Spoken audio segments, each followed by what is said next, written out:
talo ang taong bayan. Yeah. Talong-talo dito ang taong bayan. Kasi ang risks ng contractors, private contractors, ay aakuin ng taong bayan. Kasi Taxes. pera nyo niya. yan. Pera ng mamamayan. So bakit pumayag si Bongbong Marcos dito? Oo. And without full public disclosure, inaprobahan na daw ito, SAS. Ang sovereign guarantee proposal ni Acosar.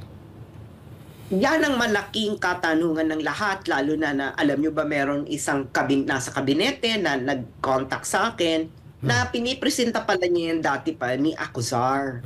Ito ay hindi sinang-ayunan daw ng maraming cabinet members. Yes. Kasama na yung nagsabi sa akin cabinet member. Kaya laking gulat ng cabinet member, aprobado na to. Ngayon, baka naman kasi inaprubahan na ito ni Commander-in-Chief. Oh. Alam nyo ha, mahirap